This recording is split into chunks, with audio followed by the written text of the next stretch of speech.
Welcome to Hope Everyday 365, my series that turns life's challenges into stepping stones towards growth and inspiration.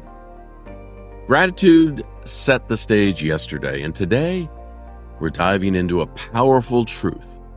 Failure is not the end. It's the beginning of learning.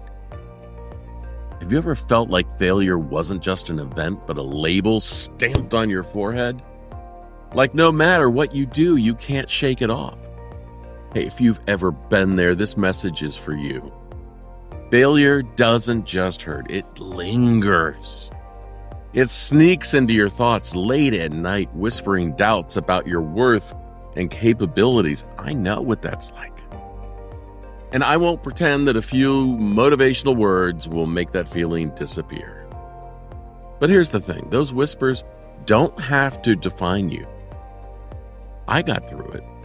Right now, if failure feels heavy and impossible to move past, let's start by just sitting with that feeling for a moment without judgment, without rushing to fix it.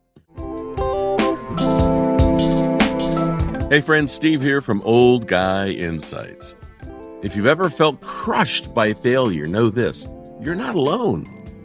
Let me tell you something I wish someone told me during one of my biggest flops. It's okay to feel frustrated, embarrassed, or even angry.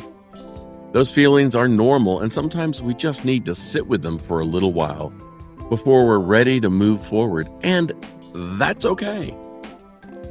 But there's something important to remember. Failure might feel like a dead end right now, but it's really just a detour towards something better. Trust me. You don't have to see the whole path yet. You just have to know that the road doesn't stop here. Think of failure like a storm. When it first hits, all you can see are the clouds and the wreckage it leaves behind. But the storm clears. And when it does, it often leaves behind something new, fresh ground, new opportunities, a clearer sky. But standing in the middle of that storm, it's hard to believe it will ever pass. That's why before we talk about learning from failure, we first have to give ourselves permission to just be in it for a little while. Thomas Edison once said, "I have not failed. I've just found 10,000 ways that won't work." But let's be honest, he probably didn't feel that way on failure 9,999. He probably doubted himself. He probably wanted to give up, and maybe that's where you are right now. If so, let's take a deep breath together. You don't have to push through it just yet. Just sit with it, and when you're ready, we'll take the next step together. In my days as a search and rescue pilot and a first responder, I had to embrace failure. It literally kept me alive. I mean, look, I have made my share of mistakes and errors in tough situations, but I couldn't forget them or ignore them after I landed. I'd find a quiet moment afterwards and intentionally recall what I could have done better on that flight, whether it was as a pilot or in communicating with the ground. Those failures were my best teachers. And you better believe there were times I realized that stupid mistake I made could have led to a tragic ending. I focused on making sure I didn't just push it under the rug and forget it, but instead asked myself, what can I learn from that to be better? Even the after-action reports I had to write for the fire department had a section on what could have been better and what we could all learn from it. Failure wasn't something to run from. It was something to study, dissect, and improve upon. Failure is your greatest teacher if you don't run away from it. Years ago, I launched a $100,000 advertising project for my company. I was sure it would succeed. You see where this is going? It didn't. I was embarrassed and thought I'd let everyone down. And for a long time, I couldn't see any lesson in that failure. It just felt like proof that I wasn't good enough. But looking back, I realized that failure taught me patience, adaptability, and humility. It wasn't the end of my story, even though it felt like it at the time. And here's another story that might surprise you. Have you ever heard of that cleaning product, Formula 409? It's that popular all-purpose cleaning product that you spray.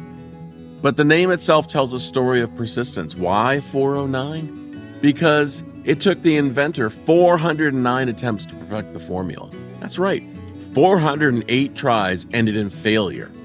Imagine how many times they could have given up, and maybe they did for a little while. Maybe they felt the weight of discouragement, just like we do. But when they were ready, they tried again, and eventually, they got it right. And finally, there's a story I heard during my time at IBM. A sales rep lost a massive government bid, close to $1 million in profit. He thought the failure was so significant that he showed up in the CEO's office with his resignation letter in hand. Without even reading the letter, the CEO at the time asked, "What happened?" The sales rep explained every misstep and mistake, owning his part in the loss, and when he stood up to leave, the CEO handed back the envelope and said, "Why would I accept this when I've just invested $1 million in your education?" That's the power of reframing failure. Not as proof that we're incapable, but as part of the messy, painful process of growth.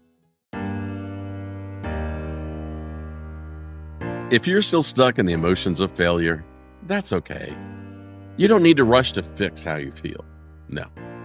But when you're ready, here's something to consider. One of my life mottos is, there is no sense wasting a perfectly good mistake. Maybe you're not ready to look for the lesson just yet, and that's fine. But when you are, ask yourself, what is one small thing I handled well despite the failure? Maybe you tried something new. Maybe you didn't give up as quickly as you thought you would. Maybe you even reached out for help. Even if the failure itself feels overwhelming, there's something in it that isn't wasted. If you can't see that yet, talk to someone who can help. When failure feels personal, it's hard to be objective. Find a friend, a mentor, post a comment, or find someone who's been there before.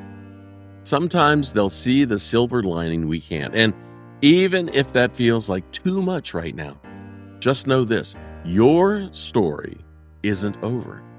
Failure might feel like a period, but it's really just a comma. Take the time you need, and when you're ready, take the next step forward, one small step at a time. Today we sat with failure and started to shift how we see it. And tomorrow we'll explore how optimism can help us keep moving forward, even when the road feels uncertain. Hey, if this message gave you a little bit of hope, even a little bit, please like this video so more people can find it and get a little help. Subscribe to my channel, ring the notification bell to stay inspired. Share this with someone who needs a reminder that failure isn't a verdict. It's a lesson. Head on over to oldguyinsights.me. That's me. For more free resources on this topic to help you turn failure into growth. And most importantly, give yourself grace. You're not broken because you failed. You're just in the middle of your story. I'm sending you a big virtual hug. See ya.